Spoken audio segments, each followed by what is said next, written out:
Welcome to the OutLoud podcast. Today we have on Nsuani Baffoe, who is an entrepreneur, a fitness expert, and just an all-around awesome human being and amazing font of business and life wisdom in general. You've been a mentor of mine basically since I got in the game, and it's just such an honor and a privilege to have you here. So thanks for doing this. Oh, you're far too kind, Will. Thanks for having me. I'm really excited to be here today. For sure. And I think, because of what you've sort of just been through recently, we have a lot to talk about in terms of resilience and staying optimistic, positive, and strong-willed as an entrepreneur at the moment. So what I'd love to do before that is just take me through kind of how you got to where you are now in your entrepreneurial journey. Just any kind of background you want, and tell people what it is that you do now. Sure. I'll try to keep it as brief as possible. I think I've been in the entrepreneur space from time I was like 10, selling lemonade in front of my mom's house. But officially up my first business when I was 16. Wow. I was into cars and loved customizing. And I had a good friend who had his own shop and ended up setting me up to run something out of his shop, almost like a small shop within a shop, which worked out really great, gave me some good experience. I was very athletic, so I happened to be a scholarship athlete for American football and played in the US in Pittsburgh. But while I was there, very quickly, I looked around and noticed, wow, this is a very different city than Toronto, meaning there's lots of opportunity, a bit of a depressed time period because coal mining and steel had moved out of the area, but property value had dropped. So what ended up happening was I started buying rental properties and renting to students. So that was, I'd say, my second business. Wow. And then later on, I went into the fitness space. Now, disclaimer, every business I went into had moments of success and then went completely exploded and went belly up. Right. I sold Which is part of the learning curve, right? That's the kind of stuff that fuels you. Yeah. For sure. I sold my car part business the summer before Fast and Furious came out. So that was intelligent. Yeah, you couldn't have known though. I couldn't have known. My partner did very well, who I sold to. Yeah. And then in terms of my housing business, I got out just as the subprime market was starting to plummet, which was good. I didn't really lose financially, but then I lost the opportunity to, potentially double and triple my portfolio. So I always felt like I was a little bit late. Right. And I wanted to get some experience formally because I wasn't really much of a job kind of person. I knew I wanted to shift to fitness. That had always been my backbone in terms of my own self and my ability to connect with other people and help people. So I started working for Good Life Fitness, and that was supposed to be a short stint to learn a few things. But the interesting part of working with a company like Good Life, now we know it's an established company of 43 years. It's a group of entrepreneurs who said, let's try to make fitness a business. And if you really think about it, imagine someone opening a fitness gym in the 70s. And saying, I want to have a national chain that, it's 400 plus locations. Right. Yeah. So, a lot of vision. My time, a lot of vision, a lot of risk taking, a lot of just trial and error. Right. And a lot of my time with Good Life was something I call being an entrepreneur, meaning you had some structure and you had obviously some repeatable process, but a lot of the job was just like figure out and go. So what turned out to be, was supposed to be a short stint, ended up turning into an 11-year run. And can I ask a question about that? Yeah, for sure. Do you think that the kind of was that a positive on the side of the ownership that they let you do that? Did it feel like they were giving you credit and giving you trust in order to go figure that stuff out? And is that part of why you stayed? Yeah, and that's a really, really good point you made. And I think it's important to understand fitness in itself, our bodies are unique. Every body's different. Some similarities, yes, but then differences, right? So if you take that now and you think about a fitness business, you're going to have some similarities in process, but you need a lot of uniqueness. And Good Life, for myself, had a really good way of fostering that. At the same time, too, they challenged me to make sure that my actual ideas were, they had some process to it. And they always say to me, great idea. How do we do it across the country? Right. And, often that was the end of my great ideas, which weren't good ideas. They were just things I thought of. It wasn't good unless you could roll it out nationally. It's not good if one person wins and 10 people fail, right? And that caused me to really change my scope of not just responsibility, but it really challenged my, creativity to put it to the test, right? Like, can this be something that's implemented? Can other people benefit? How do I say what I want done in different ways that affect and impact different people? And in entrepreneur parlance, that would kind of be like scalability, right? does your idea have scalability? Exactly. So, Right.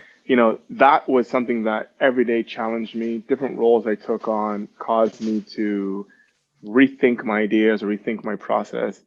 And, 11 years is a really good time. So a lot of credit to the company. Yeah, and you've just recently moved to a new venture, right? I think you're Absolutely. comfortable saying this kind of publicly because you have. Certainly the last email I got from you was like, I'm moving on to something new. And I'd Yes. love, if you could just tell me a bit about it and what the kind of core idea is.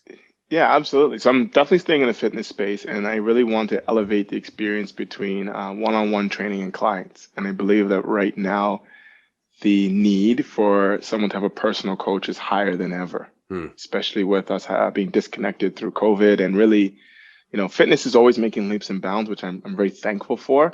But sometimes it moves in masses and it's very generic.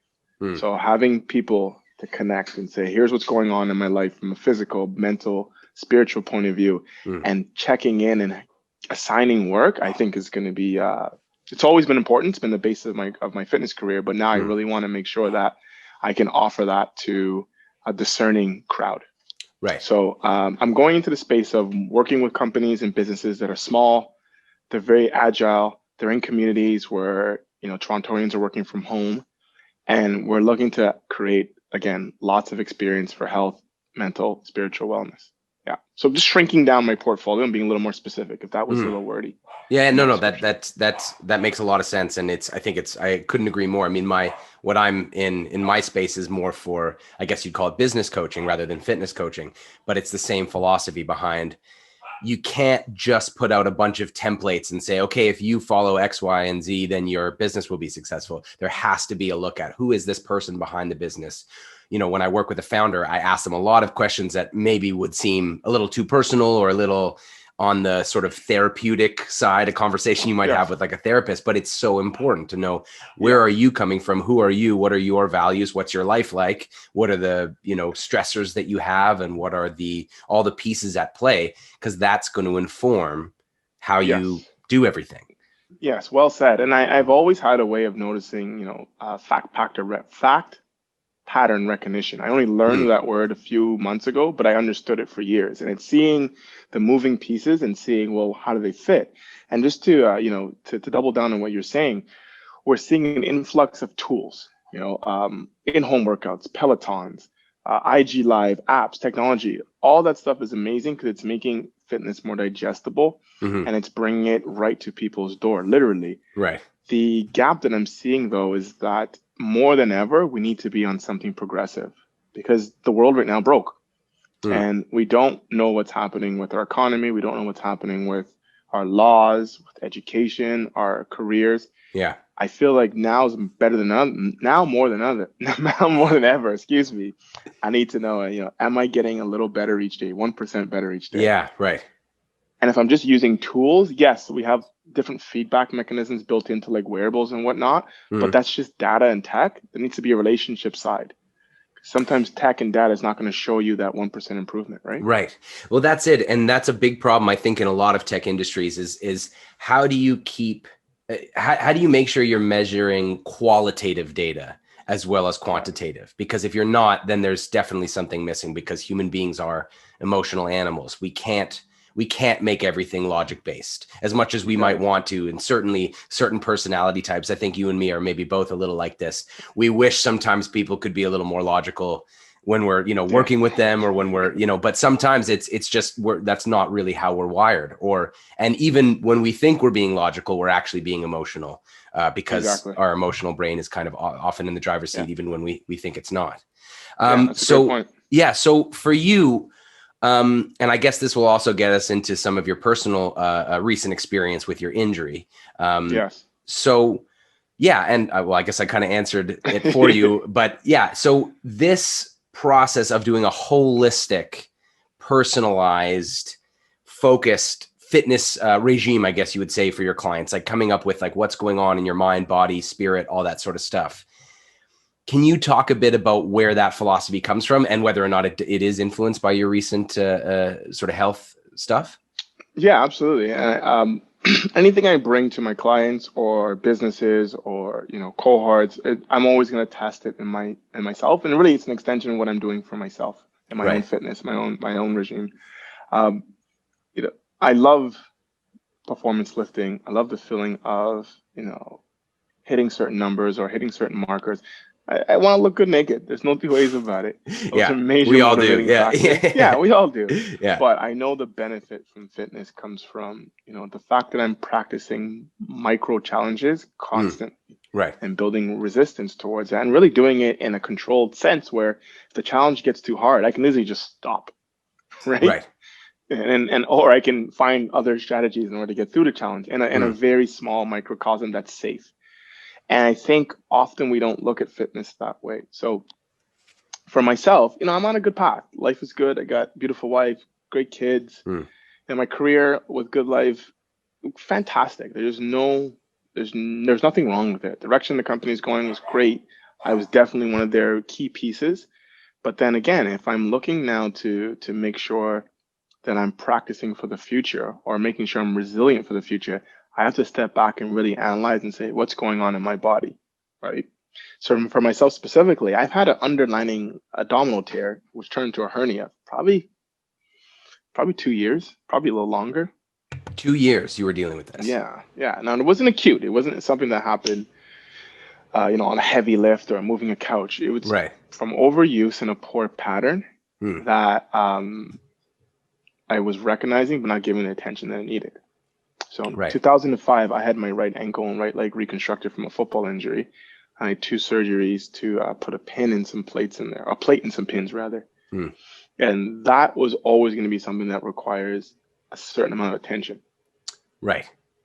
And when I'm in the right headspace and everything's going well, I'll spend 20 minutes doing that and 40 minutes doing my other exercises. Right. That doesn't always happen. Sometimes Yeah. I'll take 60 minutes doing bicep curls. Yeah. Yeah. Because summer's coming. The vanity muscles. So yeah. I don't feel so good in my t-shirt. I'm doing a presentation. I'm doing push-ups to make my chest bigger. Right. So I knew I was on borrowed time with that. And I always thought the injury would happen downstream. I always thought the damage or the collateral damage would happen downstream. But the body's miraculous where it'll shift and move and try to put things off as long as it can. Mind you, too, I'm an avid golfer. I played 2 rounds a week. I played football before COVID a couple times a week. I'm running with my son, biking. So I'm using this a lot. Yeah. Right. And any type of dysfunctional pattern or micro misalignment, you times that by a few thousand, it's going to show up and manifest. Right. So it manifested as oh, what's that? That feels weird. Okay. And then all of a sudden it started becoming more visual. Like I can see it in my lower abdomen. Like a scar or some kind of no, like a protrusion. Damn. Yeah. That sounds scary. I mean, I've had some. I'm no stranger to injury. It's more like what's going on there, right? So it wasn't scary enough to make you go, "Oh, I got to take care of this right away." You were kind of like, "Oh, I've seen something like this before, so I'll just figure it out." It's more like, yeah, I should took a list right away. Let's get back to bicycle. Right. Yeah, that's a classic dude thing too. It's like you're like, I'm fine. Right? I'll lift my way out of it.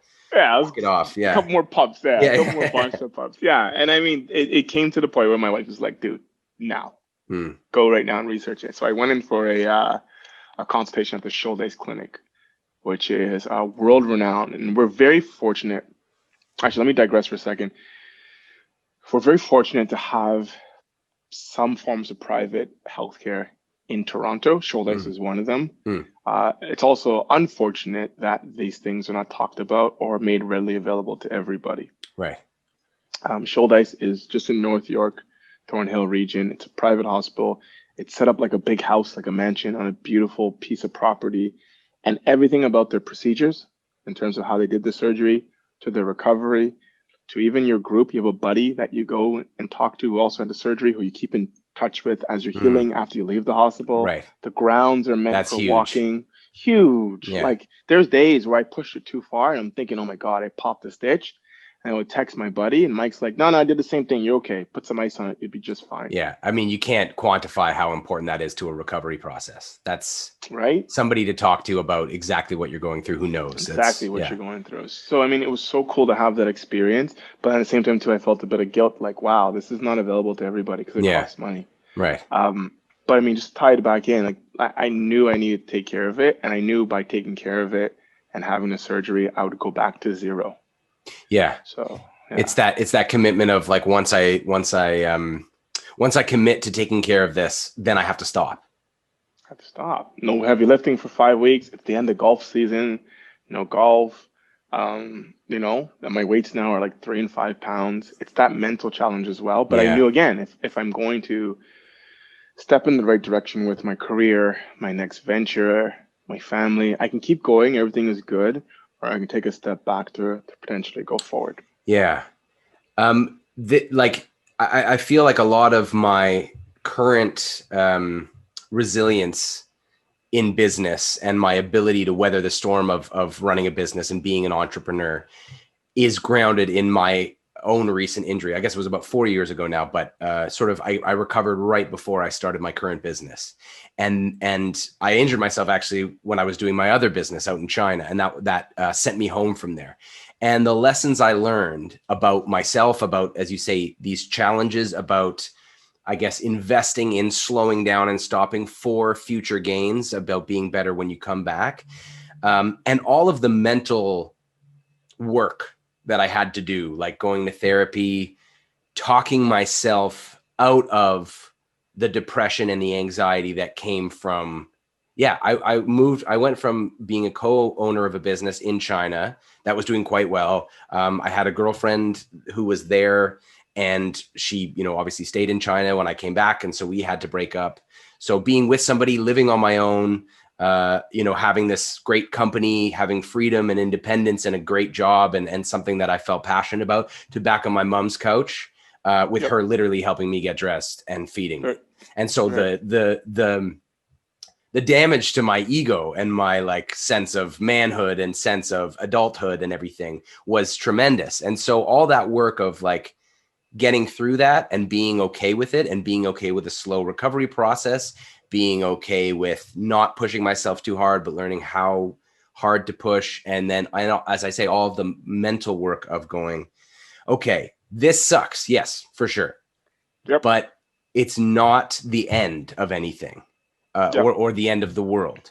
It will get better. It is okay. It's okay to be vulnerable. It's okay not to be strong. It's okay to get out of shape and not look your best. It's okay not to be dating and have a girlfriend for a second because you're, recovering. It's okay to even just feel like shit sometimes. So all that stuff, I feel like, has placed me in a really good position.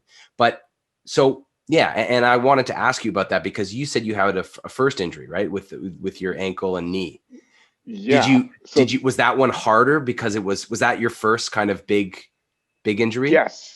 And the clarity that you spoke about now was not there. I had my injury on October 11th, 2005, 7:13 p.m. It was the last football game I ever played. And it was a move I've done 1,000 times before. This time my leg stuck in the ground, my body turned, cracked my fibula, tore all the ligaments in my ankle. And I remember in that moment, I was in upstate New York. I was at the opposing team stadium. So they took me down underground to do the imaging. They had the makeshift clinic there, but it was their doctor.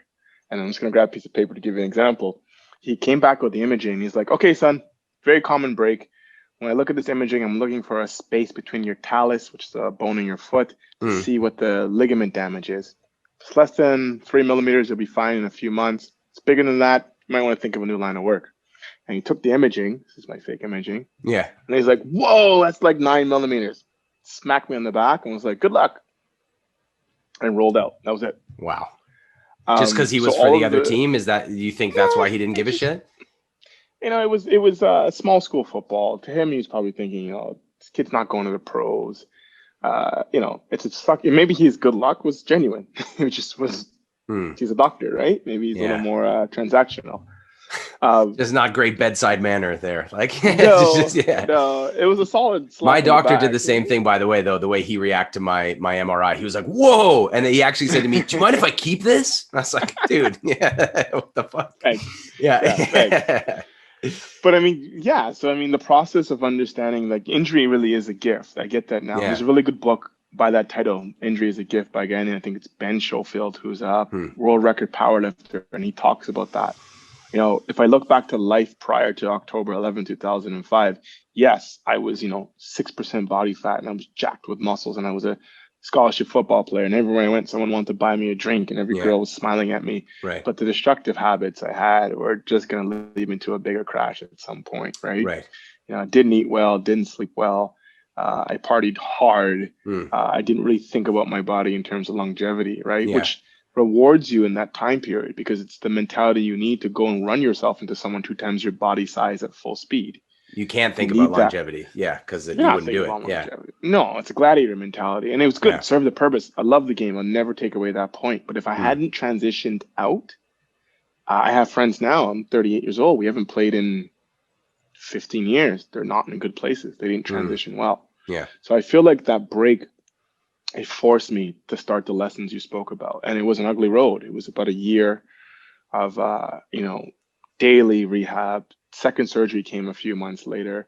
I had a very patient, very professional, amazing team, which I owe my recovery physically, mentally, and spiritually to them.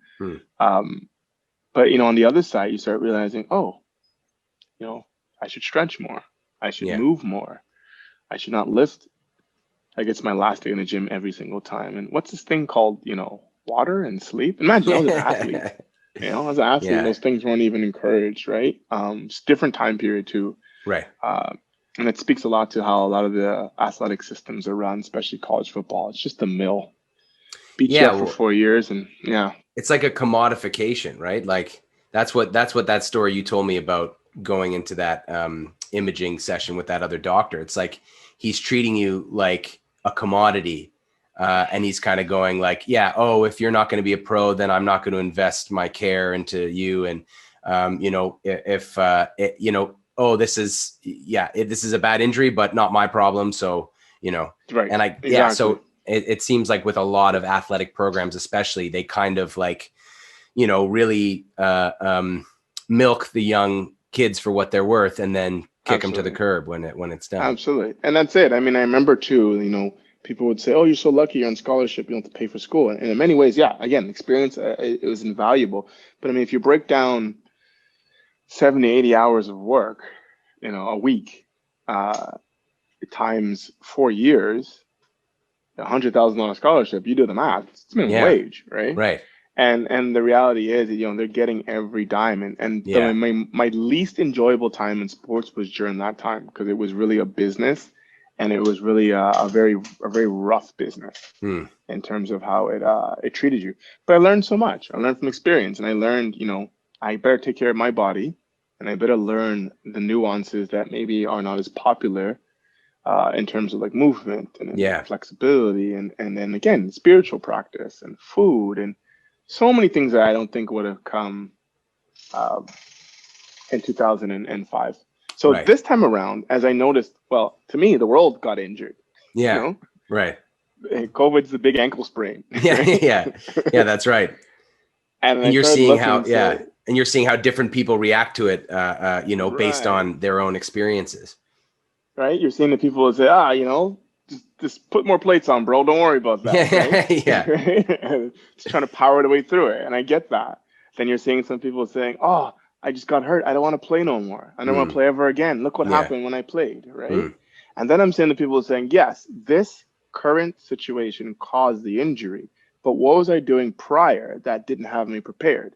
And then what can I do now going forward in case something like this happens again, right? And, that's how I started looking at it and saying, okay, I have some time now. Let me see if I can sort out this injury. I have some time. Let's look to see what really makes me happy in my career. Let me think about what life's like and what life is going to be like at 50, 60 and 70 and 80. How do I want to live? How do I want to move? Yeah. What type of time do I want to have for my kids? And, what can I do in the next 5 years to give me a 40-year return on investment? Right.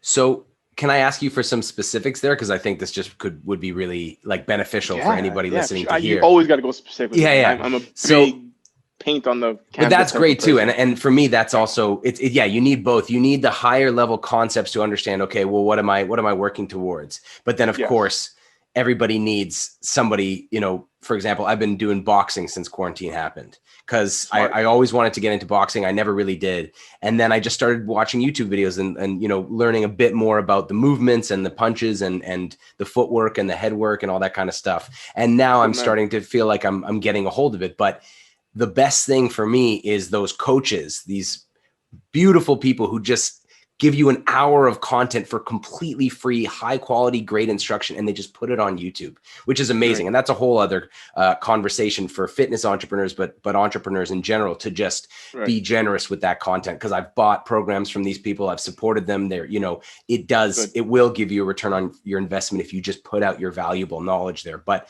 they're telling me specifics. Okay, do this, flick your hip out on the jab because when you do that, it creates this sort of thing. And then they take you through a workout and say, do this, this, this, and this.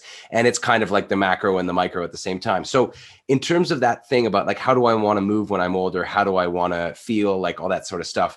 What would you say are some things that people can practice at home to build that foundation for their body, for the future and mind and everything? Yeah, really good question. I would start looking at every exercise you're doing and asking yourself, does this complement my gait pattern? Gait Okay. pattern, like walking. Gait pattern is walking and Right. running. And so much of what we do in typical exercise is not. It's sagittal and it's bilateral, which means it happens in a front to back motion with 2 feet on the ground. And very rarely do we do anything in life like that. Even picking something up other than a weight, do you make sure that your feet are square and you bend over with proper angles, right? So imagine my entire life in fitness, it was about deadlifting and squatting and all these movements, chest pressing. And then I'm going in life and doing stuff that's way out of those planes. Right. So, what I'm doing a lot is I'm still mimicking those movements, push, pull, twist, turn, but I'm looking at things from staggered stances, right? I'm looking at things from picking up from, non-brace positions. What happens when I just have to catch my daughter or my son comes running to me? And what that's doing is it may not raise my actual numbers in terms of my program or my gym, but it's giving me huge return on my quality of life, especially in the space of energy. Energy really is going to help us do anything, whether it's running your business, starting a new business, hanging out with your kids, thinking about a pet, or even just being engaged, right? And, entrepreneurs often have a lot of hypervigilance where they're up all day long. So when the day ends, it's like, what do you want to eat? I don't care. What do you want to watch? Whatever you want to watch, right? Yeah. So if I can keep my energy levels high throughout the day, then I can be better in all my spaces. And if my training is sometimes robbing me of that, then what's the point, right? So I've taken a lot of compression out of my workouts as well. So I'm not putting things on my back, or I'm not thinking about, again, how much can I lift or those things like that. So at home, I would really do some research and say, like, look at your gait pattern. Simple things, like throwing. Yeah. Because like I guess you get the twist, you get the transverse abdominis transverse thing. Yeah. You got it. It's transverse, it's sagittal, and it's level frontal. It's 3 planes in one. And it's something that we're designed to do. Yeah. Right. Before the gym, it was, see your food, run after it, and throw something at it, right? Right. Yeah, that's right. Yeah. No, I'm not saying you have to be, primitive. Still use your Peloton and use your weights. It's still fun. It's still cool, but just don't get tied to those feelings. Take them outside and see how they translate, right? Yeah. And then I would really say, like, again, where do you want to be in 40 years? Is aesthetics the most important thing? Okay, if it is, then, do you need to add 40 pounds of body mass right now? It's been interesting to watch my peers really struggle with the change of not being able to go into a gym and lift heavy weights. Yeah, for sure. Right? Like what were you holding on to? It's a crutch. It's a crutch, really. And that crutch.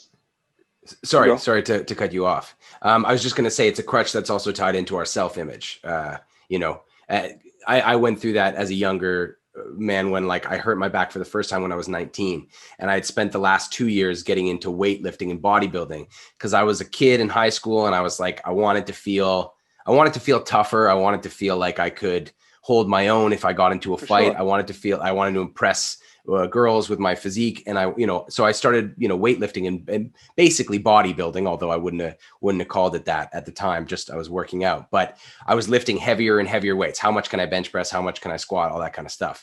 And then at 19, I hurt my back for the first time and I couldn't do that.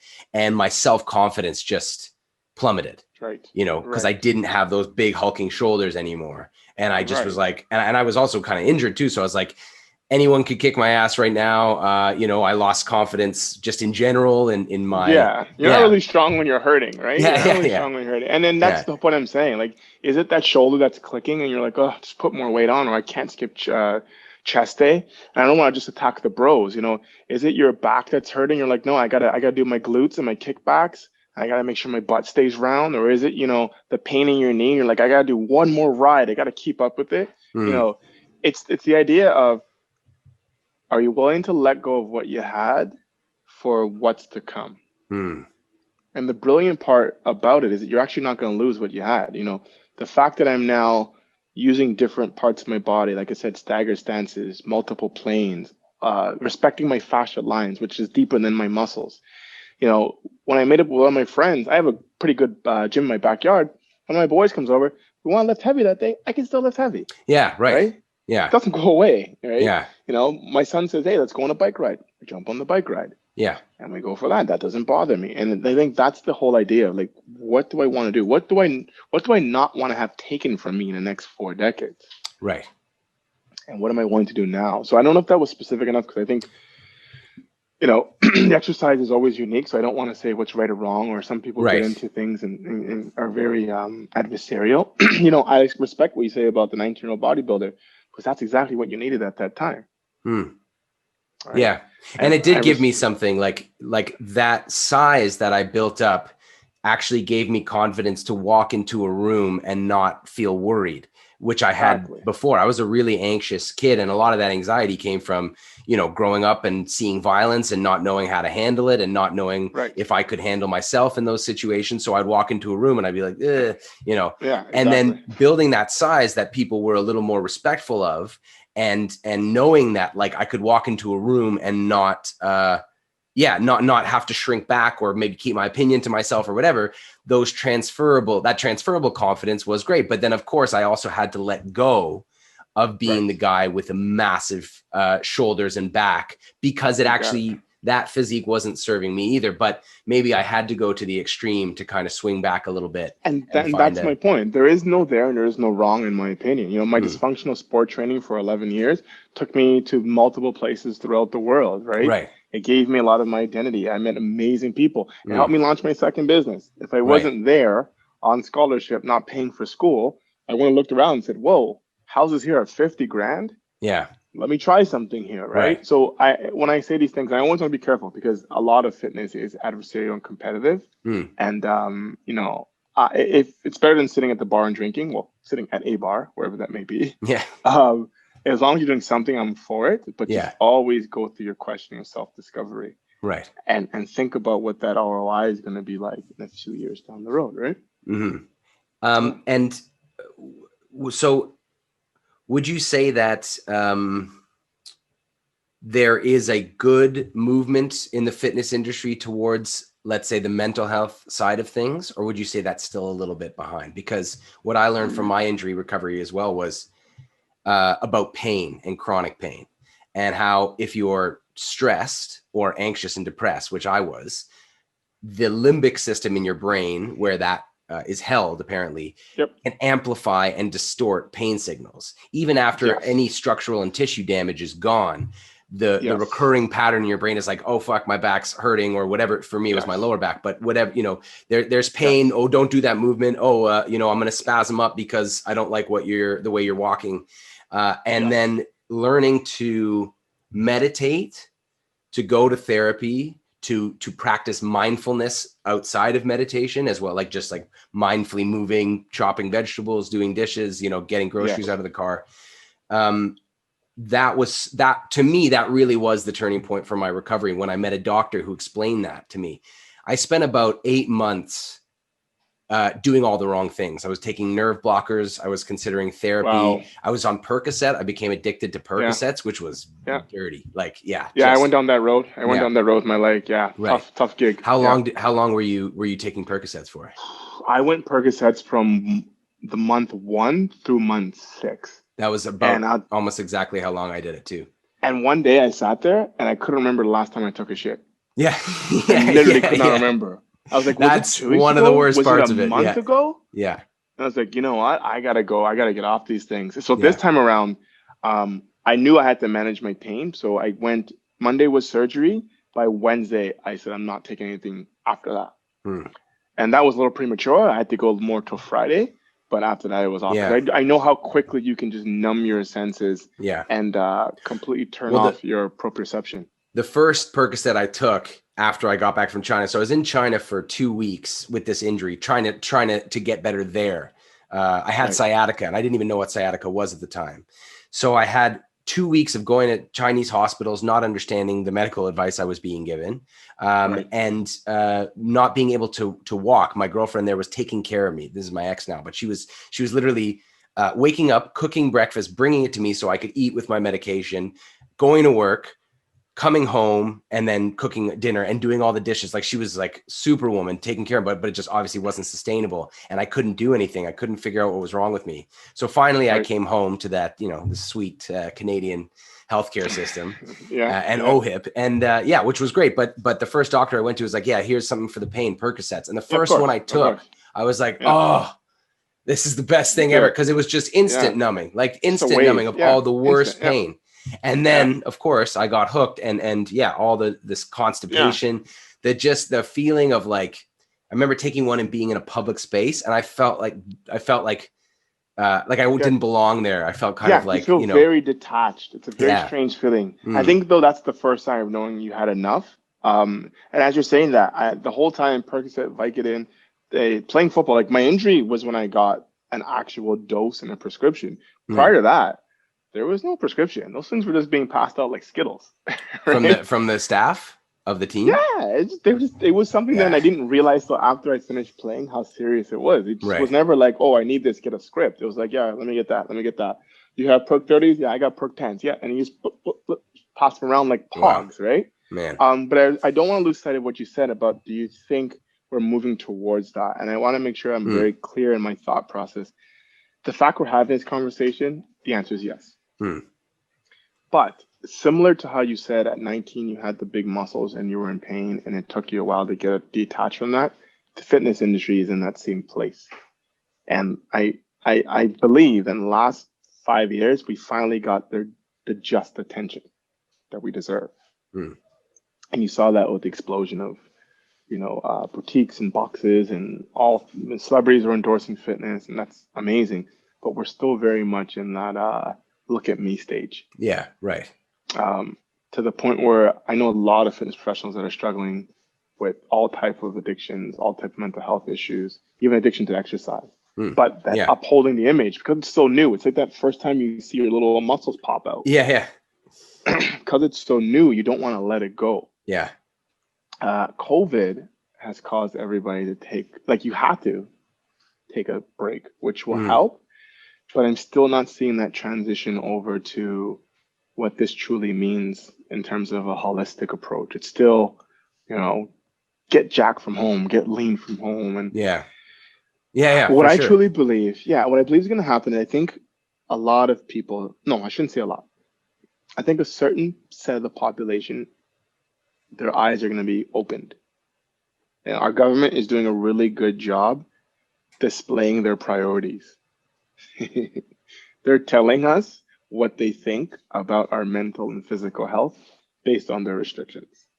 They're giving us really clear evidence that you want to stay out of the sick care system the best you can. Right. And what are those messages in your eyes? Not to get overly political, but like, what do you think the government is telling us with these restrictions?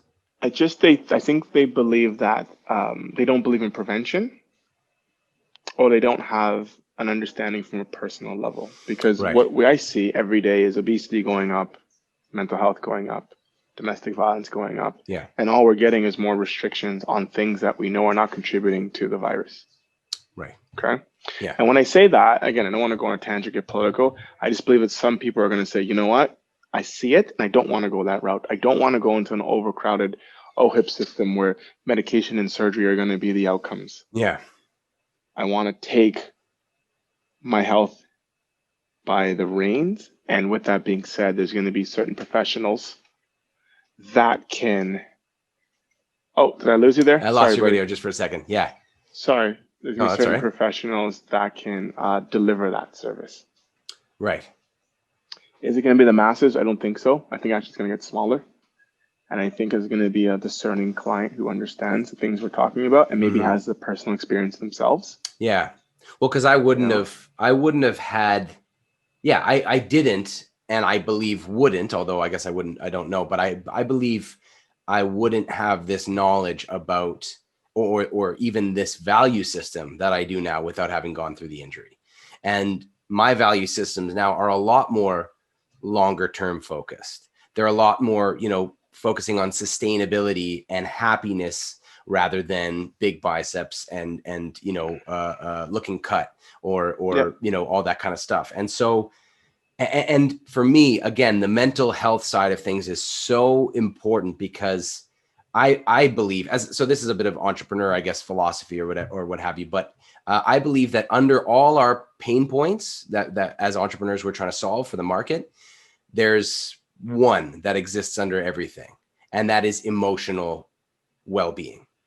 Right. And the reason I say that is obviously, the need for survival is huge. And obviously we need to eat, we need to kind of have somewhere to shelter, we have the hierarchy of needs, Maslow's pyramid and all that sort of thing. But underneath all our current problems, now that we've kind of, conquered nature to the point where most of us are not in danger of getting eaten by a wild animal as a daily worry. If there's something wrong with your money, if there's something that you're wasting time on, if there's something going wrong with your family, if there's something wrong with your physical health, all of these are problems, but usually because they're affecting your emotional health in some way.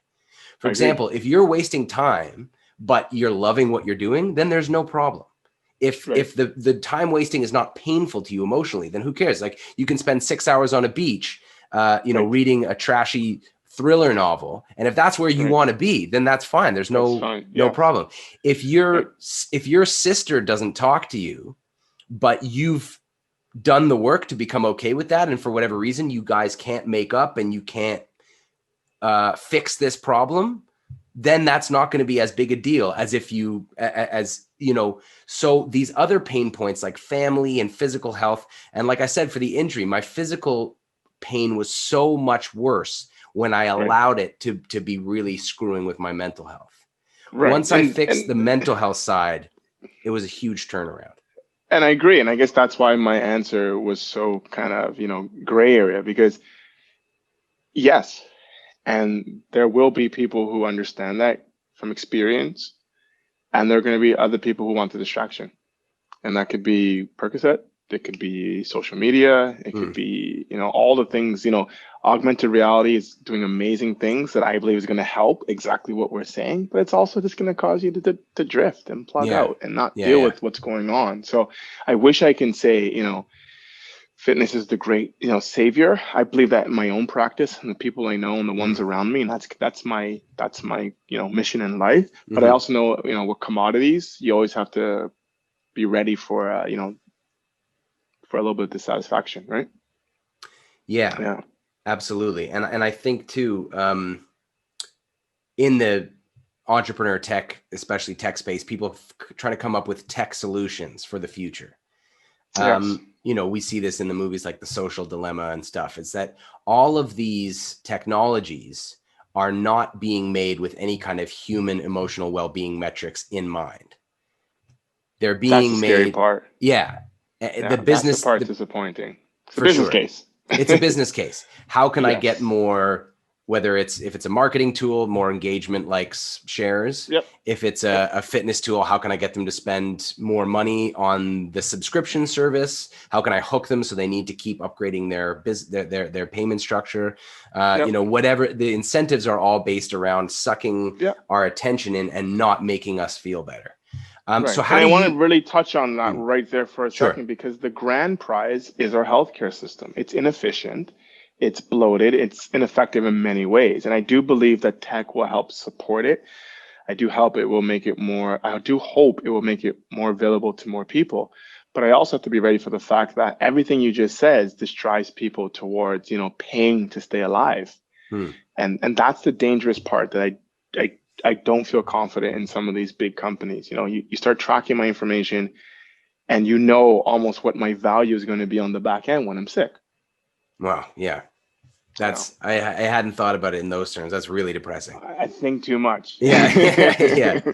I mean, it's really hard to obviously dissuade entrepreneurs from making money as their primary incentive. What I have noticed in the startup space a little bit is there's a lot of purpose-driven and social impact-driven businesses, at least in my little circle. So, who knows what the larger picture really is, but I am given hope by a lot of these incredible entrepreneurs who are like, I'm worried about what the triple bottom line, which is people, planet, as well as profit.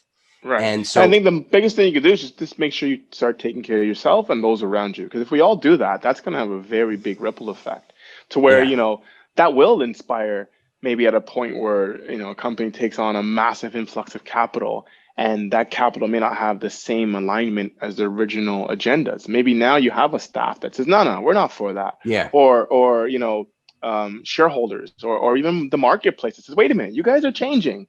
Yeah. Right. When you started, you were helping us, and here's my testimony of how you helped me and my family. What's happening? And I think that type of responsibility.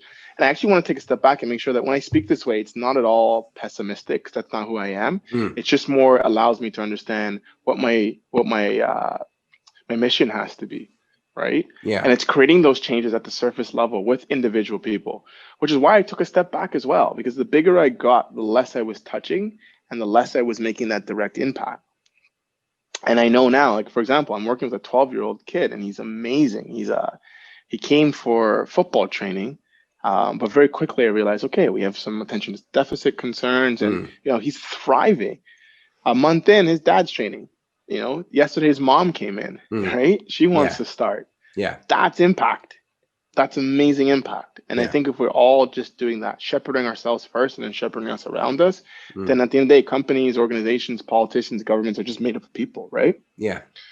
Yeah. So I want to make sure that it didn't have a negative spin from my communication. For sure. And I think it's easy to fall into like a despairing mode when you're talking about all this like big tech concerns and stuff. But I also want to say too that I do believe, honestly, from looking at data, both at data on like who's getting funded and which companies are getting funded, that there is a shift towards, let's say, more planet focused, sustainable agriculture and those kind of companies, as well as stuff that takes into account human well-being. And there are important people talking about the fact that The Social Dilemma was released on Netflix is an indicator. As you said, us having this conversation is an indicator of a good trend. And so is that. And I would just to also double down on your point that you just made about the 12-year-old and his parents, like most of my success in terms of getting new clients, getting repeat clients, the ones that have lifetime value and getting referrals have come from